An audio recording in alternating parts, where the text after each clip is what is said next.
Hi friends, நாங்கள் தான் உங்கள் 2K கப்பல் மணிமுது. நீங்கள் ரொம்ப நாளாக கேட்டுட்டு இருந்த vlog தான் இது. ரொம்ப நாள்னு சொல்ல முடியாது, ஒரு வருஷ கணக்காகவே இதை தான் கேட்டுகிட்டே இருக்கீங்கன்னு நினைக்கிறேன். ஸோ ஃபர்ஸ்ட் ஆஃப் ஆல் வந்து எல்லாருக்கும் வந்து ரொம்ப ரொம்ப ரொம்ப சாரிங்க. ரொம்ப நாளாக வந்து இது சொல்லாமல் தான் இருந்திருப்போம். எதனால சொல்லலை, என்ன ஏது, ஃபஸ்ட்டு இவங்க கன்சீவாக இருக்காங்களா இல்லையா அதை முதல்ல சொல்லுங்கள் அப்படின்னு நிறைய பேர் கேட்கலாம். ஒவ்வொன்றா சொல்கிறேன், அப்படின்னா தான் உங்களுக்கு புரியும் ஏன் சொல்லாமல் இருந்தோம், எதனால நாங்கள் ரிப்ளை பண்ணாமல் இருந்தோம். இடையில நாங்கள் ரிப்ளை பண்ணிட்டு இருந்திருப்போம். நிறைய பேருக்கு இன்ஸ்டாகிராமில் தான் அதிக பேர் கேட்டுட்டு இருந்தீங்க. ஃபர்ஸ்ட் வந்து நம்ம எதுல இருந்து ஆரம்பிக்கலாம் அப்படின்னு பார்த்தீங்கன்னா, நம்ம மேரேஜ் ஆனதுக்கப்புறம் மது ஒரு 8 மாதத்துக்கு அப்புறம் வந்து மது வந்து கன்சீவாக இருந்தாங்க. கன்சீவாக இருந்துட்டு ஒரு 2 மந்த்துக்கு அப்புறம் என்னாலேயே பொறுக்க முடியல. அம்மாவுக்கு கால் பண்ணி, அப்பாவுக்கு கால் பண்ணி, எங்கள் ஃபேமிலி மெம்பர்ஸ் அவ்வளோ பேருக்கு கால் பண்ணி, இவங்க ஃபேமிலியில் நிறைய பேருக்கு கால் பண்ணி சொல்லிட்டு அந்த சந்தோஷத்தை வந்து சொல்லும் போது அது வந்து அதுக்கான வீடியோ வந்து நாங்க ஃபுல்லாவே வந்து போட்டிருப்போம். ஃபீல் வந்து நீங்க மேரேஜ் பண்ணியிருந்தா உங்களுக்கு வந்து தெரியும். உங்க ஹஸ்பண்டுக்கு வந்து ஒய்ஃப் கன்சீவா இருக்காங்க அப்படிங்கும் போது அளவு கடந்த ஒரு சந்தோஷம் இருக்கும். ஆனா ஒவ்வொருத்தவங்க வெளியில காட்டிக்க மாட்டாங்க. நாங்க சில வீடியோ பார்த்தோம், இன்ஸ்டாகிராம்லயும் பார்த்தோம், யூடியூப்லயும் பார்த்தோம். லைவா கூட பிரெக்னன்சி டெஸ்ட் எடுத்திருந்தீங்க. நாங்க அதெல்லாம் பண்ணல. ஒரு பார்த்ததுக்கு அப்புறம் ரொம்ப சந்தோஷம். அது என்னால இப்போ நிறைய பேர் சொல்லிட்டு கூட இருந்தீங்க, இதெல்லாம் வெளியில சொல்லாதீங்கன்னு. இப்போ நிறைய பேர் கேட்டுட்டே இருக்கீங்க. அது எப்படின்னு எனக்கு புரியல. நான் வந்து வாட்ஸ்அப்ல ஸ்டேட்டஸ் போடுறதோ, இன்ஸ்டாகிராம்ல அடுத்தடுத்து உடனே ஸ்டோரி போடுறதோ, இந்த மாதிரிலாம் நடந்துட்டே இருந்தது.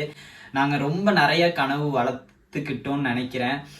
ரொம்ப ஏன்னா அப்ப வந்து 70 டேஸே ஆகல, 5 வீக் கூட ஆகல. நாங்க வந்து வேற ஒரு ப்ராப்ளத்துக்காக ஹாஸ்பிட்டல் போற மாதிரி இருந்துச்சு. டக்குன்னு வந்து இந்த மாதிரி அவங்க வந்து சான்ஸ் இருக்குன்னு தான் சொல்லியிருந்தாங்க. அதுக்குள்ள இவர் வந்து ஸ்டார்டிங்ல இருந்து சொன்னாதாங்க உங்களுக்கு புரியும். எங்க மேலேயும் உங்களுக்கு சில பேர் கோவம் இருக்கலாம், ரொம்ப பண்றாங்க, இதை கூட சொல்ல மாட்டாங்க, அப்படி இப்படின்னு நிறைய மெசேஜ் வந்து எந்த வீடியோ போட்டாலும் இந்த கமெண்ட்ஸ் ஒரு கமெண்ட்ஸ் அது வந்துடும். ஸோ அதுக்காக உங்களுக்கு ஸ்டார்டிங்ல இருந்து சொன்னாவது உங்களுக்கு புரியும் அப்படின்றக்காக தான் நாங்கள் ஸ்டார்டிங்ல இருந்து சொல்றோம். ஸோ இந்த மாதிரி நிறைய நடந்துகிட்டே இருந்தது. நான் வந்து ஸ்டேட்டஸ் போடுறதோ, என்னோட ஃப்ரெண்ட்ஸுக்கு அடுத்து 2 மாதத்துலேயே நான் வந்து ட்ரீட் வைக்கிறதோ, இந்த மாதிரி நிறைய ரொம்ப ஆசை நிறைய வளர்த்துட்டு இருந்தோம். திடீர்னு நாங்கள் வந்து ஒரு ப்ரொமோஷன் ஒர்க்காக நாங்கள் வெளியில் போகும்போது இந்த மாதிரி அபார்ஷன் ஆயிடுச்சு. ரொம்ப கஷ்டப்பட்டோம். எங்கள் அம்மாட்ட சொல்கிறக்கே, நான் வீட்டுக்கு வந்து ஒரே பையனா, அம்மாட்ட வந்து சொல்கிறதுக்கு வந்து ரொம்ப கஷ்டமாக இருந்தது. எங்கள் அம்மா என்னை விட எங்கள் அம்மா ரொம்ப ஆசையை வளர்த்துக்கிட்டாங்க. ஏன்னா எங்கள் அம்மாவோட கூட பிறந்தவங்க ஒரு 3 பேர் இருக்காங்க. எல்லாருக்குமே வந்து ஆம்பளை பசங்க தான். எங்கள் அம்மாவுக்கு நான் ஒரே பையன். அவங்க எல்லாமே பேரப்பிள்ளையை பார்த்துட்டாங்க. அடுத்து என் பையனுக்கு குழந்தை பிறக்க போகுது அப்படின்னு ரொம்ப ரொம்ப ரொம்ப என்னை விட எங்கள் அம்மா ரொம்ப ஆசையாக இருந்தாங்க.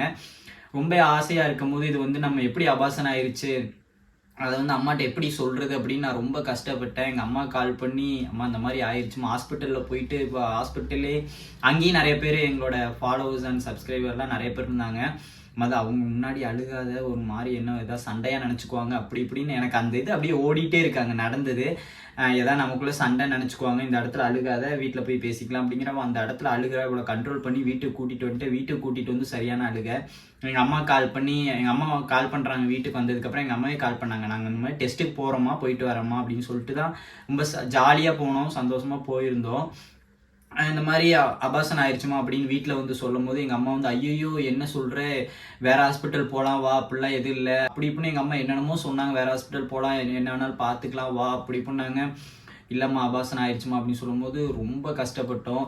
நான் வந்து பார்த்தீங்கன்னா ஒரு வாரம் கொஞ்சம் சேடாக இருந்தது. அதவே நினச்சிட்டு நானும் ஃப்ரெண்ட்ஸுகிட்டேலாம் வேறு நான் சொல்லிட்டேன்னா, ஃப்ரெண்ட்ஸுக்கிட்டேலாம் மறுபடியும் நான் போய் இல்லைன்னு எப்படி சொல்கிறது, அப்புறம் என்ன பக்கத்து வீடு, அப்புறம் சொந்த பந்தத்துக்கிட்டேலாம் நான் எப்படி மறுபடியும் இல்லைன்னு சொல்கிறது அப்படின்னு ரொம்ப கஷ்டப்பட்டேன். அதுக்கும் மேலே இவர் சொல்லிட்டாரே, இவங்க ஃபேமிலி மூஞ்சிலையெல்லாம் எப்படி முழிக்க போகிறோம், இல்லை நம்ம அம்மா அப்பாட்டெல்லாம் நம்ம என்ன சொல்ல போகிறோம் அப்படிங்கும் போது இவ்வளோ நான் அதுலேருந்து மீண்டு கொண்டு வர்றதுக்கே கிட்டத்தட்ட பார்த்தீங்கன்னா 2 மாதம் ஆச்சுங்க. ஒழுங்காக வீடியோ போட முடியல. அந்த அந்த இது வந்து எப்படி இருக்கும் அப்படின்ற வந்து அது யாருக்கும் ஆகக்கூடாது. அந்த இடத்துல இருக்கவங்களுக்கு தான் அதோட இது புரியும்னு நினைக்கிறேன். நான் இவ்வளோ வந்து அது இதுன்னு சொல்லி இவ்வளோ நான் வெளியில் கொண்டு வரக்கே ரொம்ப கஷ்டப்பட்டுட்டு இருந்தேன். அதனால தான் எங்களால் சொல்ல முடியாமல் இருந்திருக்கும்னு நினைக்கிறேன். நிறைய கஷ்டப்பட்டோம். இதனால நிறைய பேர் சொல்லியிருந்தீங்க, இந்த ப்ரெக்னென்சி வந்து சொல்கிறக்கு என்ன அப்படின்னு. நான் பார்த்தேன், லைவாக கூட பார்த்தேன், இந்த மாதிரி போட்டிருந்தாங்க. ஸோ எங்களோட இது எப்படி இருந்துச்சு அப்படின்னா, ஏற்கனவே நம்ம ஒரு டைம் பட்டுட்டோம். நிறைய பேர் சொல்லியிருந்தீங்க, இந்த மாதிரி கண்ணு பட்டுரும், இப்போவே வெளியில் ஏன் சொன்னீங்க அப்படின்னு சொல்லிட்டு. அதெல்லாம் யோசிச்சு பார்க்கும்போது ரொம்ப கஷ்டமாக இருந்தது. இப்போவும் கூட இப்போ பார்த்தீங்கன்னா எங்களுக்கு 6ஆம் தேதி வந்து மறுபடியும் போகணும். அது எதுக்கு என்ன ஏதுன்னு சொல்கிறேன் இப்போ லைனா. அதனால எங்களால் கொஞ்சம் சொல்ல முடியாமல் இருந்தது. ஃபைனலி நம்ம சொல்லிடலாம், சொல்ல வேண்டிய நேரம் வந்துருச்சு. ஸோ இது எல்லாமே உங்களுக்கு புரியும்னு நினைக்கிறேன். இதனால நாங்கள் ரொம்ப கஷ்டப்பட்டுட்டு இருந்தோம். இப்போவுமே பார்த்தீங்கன்னா எங்கள் அம்மாவுக்கு தெரியாது, இவங்க அம்மா அப்பாவுக்குலாம் தெரியாது, எங்கள் ஃபேமிலி யாருக்குமே தெரியாது. இந்த தடவை வந்து நாங்க யார்கிட்டையுமே அவ்வளவா சொல்லலை. யார்கிட்டயுமே பக்கத்துல என் ஃப்ரெண்ட்ஸ்கிட்ட கூட யார்கிட்டயுமே சொல்லல. இவளோட பர்த்டேலே வந்து பிரெக்னெண்டா தான் இருந்தா. அதுக்கு முன்னாடி வந்து பாத்தீங்கன்னா அவளுக்கு தொப்பதான், வயிறு கொஞ்சம் பெருசா இருக்கும். நிறைய பேர் வந்து அப்பையில இருந்தே பிரெக்னெண்டான்னு கேட்டிருந்தீங்க. அதுக்கு வந்து எங்களுக்கு கொஞ்சம் கஷ்டமா தான் இருந்தது. ஏன் அப்படின்னு பாத்தீங்கன்னா நாங்கள் நிறைய பேர் நீங்கள் நினைக்கலாம் சொன்னீங்க, எங்களுக்கு வந்து ஒரு ட்ரீம் இருக்குது, நாங்கள் ஒரு சொந்த வீடு கட்டி தான் எங்களோட குழந்தைய வந்து நாங்கள் வைக்கணும் அப்படி இப்படின்னு ரொம்ப ட்ரீம் இருந்தது. இதில் வந்து ரொம்ப நிறைய கஷ்டப்பட்டோம். 2 வருஷம் ஆச்சு. வெளியில் எங்கே போனாலும் ப்ரெக்னெண்ட்டான்னு கேட்குறாங்க. அது இல்லாமல் ஒரு நல்ல ஃபங்க்ஷனுக்கு வந்து பேபி ஷோவர் இந்த மாதிரிலாம் கூப்பிட்டாலும் எங்களால் அதில் கலந்துக்க முடியல. ரொம்ப கஷ்டப்பட்டுட்டு இருந்தோம் 2 வருஷம். வெளியில் வந்து நாங்கள் வீடியோ போடுறதுல வந்து உங்களுக்கு வந்து ரொம்ப ஹாப்பியாக இருக்காங்க, ஜாலியாக இருக்காங்க, 2 வருஷத்தில் இவ்வளோ பண்ணிட்டாங்க வச்சுட்டாங்க அப்படின்னு இருப்பீங்க. பணம் மட்டும் உண்மையாலுமே வாழ்க்கை கிடையாது. இது வந்து நாங்கள் மேரேஜ் பண்ணதுக்கப்புறம் நாங்கள் வந்து நிறைய புரிஞ்சுக்கிட்டோம், நிறைய அடிபட்டுட்டோம். அது மட்டும் இல்லாமல் எங்களால் ஒரு ஃபங்க்ஷன் இந்த மாதிரி எங்களால் கலந்துக்க முடியல. அப்படி நான் கலந்துக்கிட்டாலும் அதுவும் கூட்டிகிட்டு போக முடியாத ஒரு சூழ்நிலையெல்லாம் இருந்தது. அப்புறம் தான் எங்களுக்கு புரிஞ்சது. ஸோ நிறைய பேர் இதுவும் சொல்லியிருந்தீங்க, இப்படியே போயிட்டே இருந்தீங்கன்னா எப்படியுமே உங்களுக்குன்னு ஒரு பேபி பெற்றுக்கிட்டு அதுக்கப்புறம் நீங்கள் வந்து நீங்கள் உங்களோட ட்ரீம்லாம் அச்சீவ் பண்ணுங்க அப்படின்னு சொல்லியிருந்தீங்க. அடுத்த அந்த பார்ட்டுக்குள்ளே போகலாம். மதுவோட பர்த்டே வந்தது. மதுவோட பர்த்டே அன்னைக்கே வந்து மது வந்து கன்சீவாக தான் இருக்கா அப்படின்னு கூட சொல்லலை.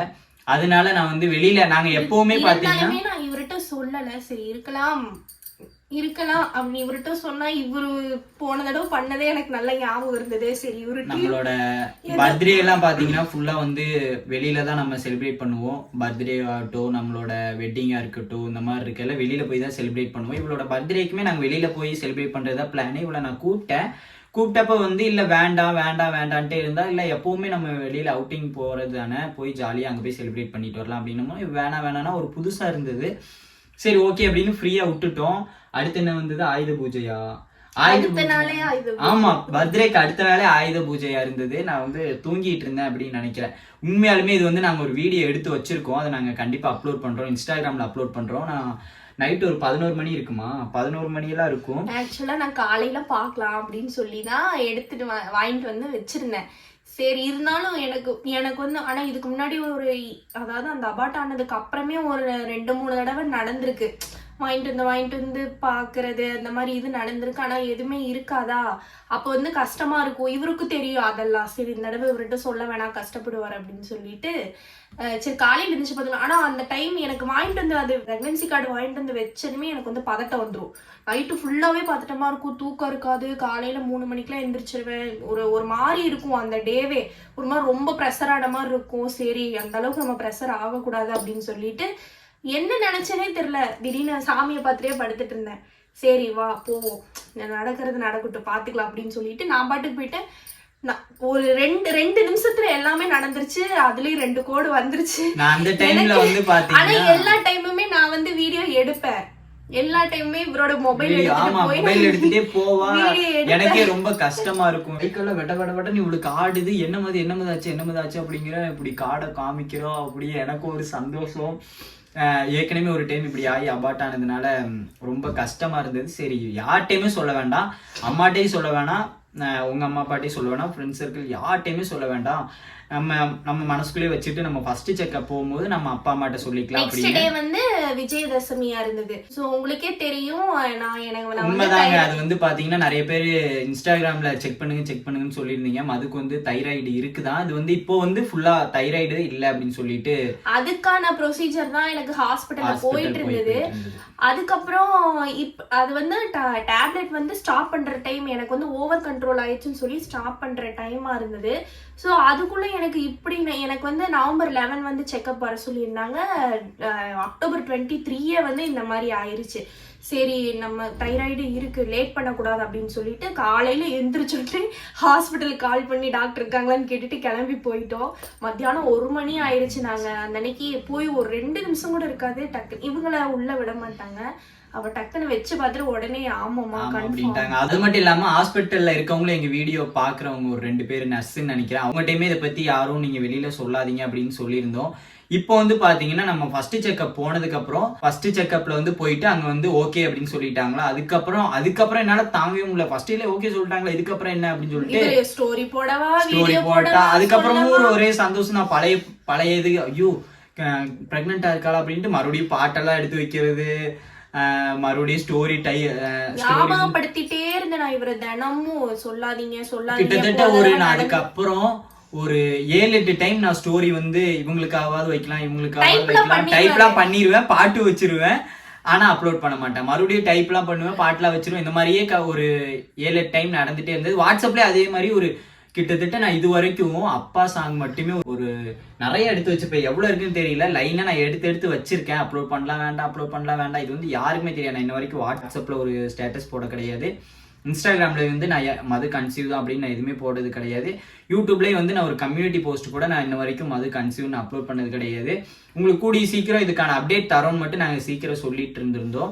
ஏன்னா நம்ம இப்படி இருக்கும்போது இல்ல அப்படின்னு சொல்லக்கூடாதுல்ல, அதனால மனசுக்குள்ள ஒரு பயம் இருந்தது. அதனாலதான் இருக்கு இல்லங்கிறத சொல்லாம சொல்றோம் அப்படின்னு சொல்லி இப்போ வந்து யாருக்கு தெரியும். அதுக்கப்புறம் வந்து நெக்ஸ்ட் November 6 வந்து ஃபர்ஸ்ட் ஸ்கேன் கூப்பிட்டுருந்தாங்க. சரி ஃபர்ஸ்ட் ஸ்கேன் போயிட்டு அதுக்கப்புறம் பார்த்துட்டு நம்ம அப்பா அம்மாவுக்கு சொல்லிக்கலாம், அது வரைக்குமே சொல்ல வேணாம் அப்படின்னு சொல்லிட்டு தான் நாங்க இருந்தோம்.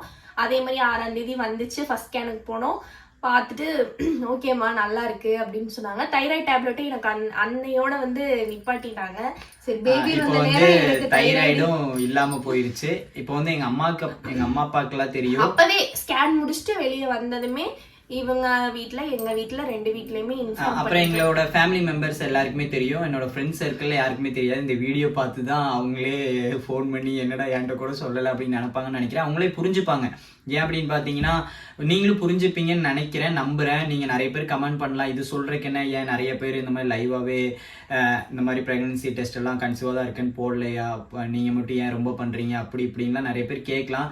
எங்களோட சுச்சுவேஷன்ல இருந்து புரிஞ்சுப்பீங்கன்னு நினைக்கிறேன். ஏற்கனவே ஒரு டைம் அபார்ட் ஆனதுக்கு அப்புறம் இவ்வளவு அந்த இதுல இருந்து நான் இப்ப இந்த வீடியோ வரும்போது வந்து கண்டிப்பா இந்த வீடியோ வந்து December 6 தான் வரும். December 6 வந்து எனக்கு 4th month வந்து ஸ்டார்ட் ஆயிரும்.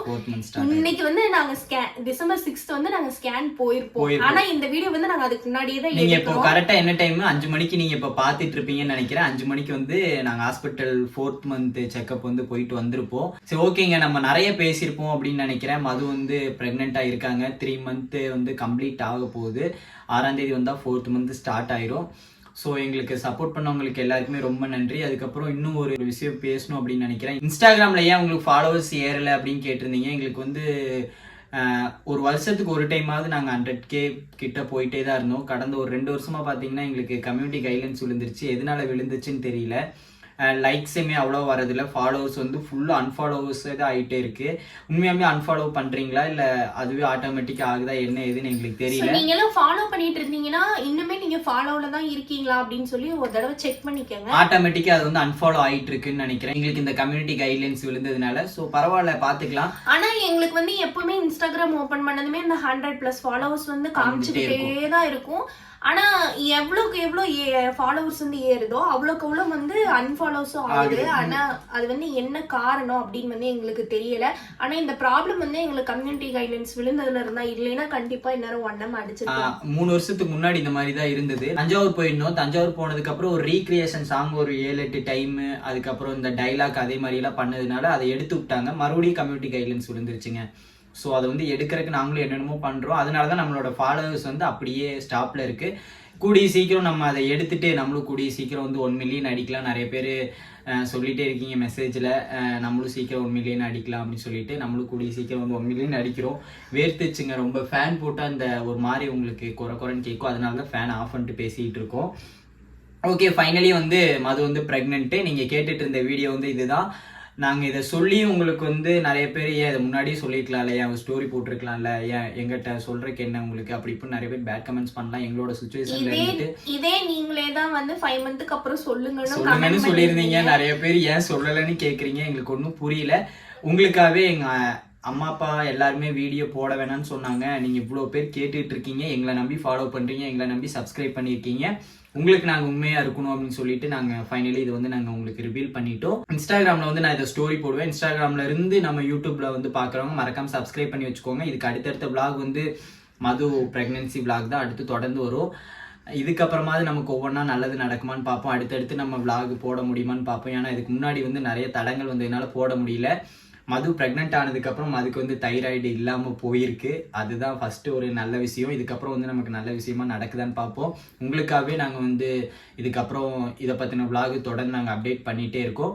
அடுத்த vlog வந்து என்ன அப்படின்னு பார்த்தீங்கன்னா ஸ்கேன் 4th month ஸ்கேன் வந்து உங்களுக்கு வந்து அந்த vlog தான் வரப்போகுது. இந்த vlogலயே செகண்ட் மந்த் ஸ்கேன் வந்து இப்ப அவ்வளவா தெரியல. காமிச்சாலும் வந்து அவங்க வந்து அந்த போட்டோ கிளிக் பண்ணும்போது அழகா இருக்கு.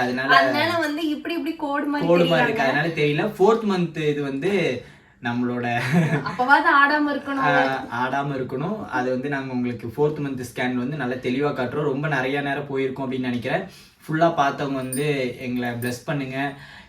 எங்களுக்கு ஏற்கனவே நடந்ததே ரொம்ப இதாக இருந்தது, அதனால தான் சொல்லாமல் விட்டுட்டோம். இப்போ வந்து உங்களுக்காக நாங்கள் வந்து ரிவீல் பண்ணியிருக்கோம். ஸோ ஓகேங்க, அடுத்த vlog வந்து நம்ம ஸ்கேன்ல சந்திப்போம். அது வந்து எப்படி இருக்கு நாங்களும் பார்க்கறதுக்கு ரொம்ப எக்ஸைட்டடா இருக்கும். அப்படிதான் இருக்கு. இந்த வீடியோ பிடிச்சிருந்துச்சுன்னா லைக் பண்ணிட்டு உங்களோட ஃப்ரெண்ட்ஸ் சர்க்கிள்ல பேசிட்டு இருந்திருப்பீங்க. இந்த மாதிரி மணிமுது வந்து சொல்றேன்ட்டு இருந்தாங்க. நிறைய பேர் கமெண்ட்ல கூட கேட்டிருந்தீங்க. டெய்லி நான் வந்து செக் பண்ணிட்டு இருக்கேன் அப்படின்ட்டு. அந்த பிரெக்னன்சி எப்படா ரிவீல் பண்ணுவாங்க அப்படின்னு உங்களுக்குள்ள பேசிட்டு இருந்தேன். இந்த vlog வந்து உங்க ஃப்ரெண்டுக்கு ஷேர் பண்ணி விடுங்க. ஃபைனலி நம்ம இந்த வீடியோ அப்லோட் பண்ணிட்டோம். அது வந்து பிரெக்னெண்டா தான் இருக்கா. 3வது மந்த் வந்து முடிய போகுது. ஓகேயா? இந்த வீடியோ உங்களுக்கு பிடிச்சிருந்தா லைக் பண்ணி ஷேர் பண்ணி விடுங்க. பாய்.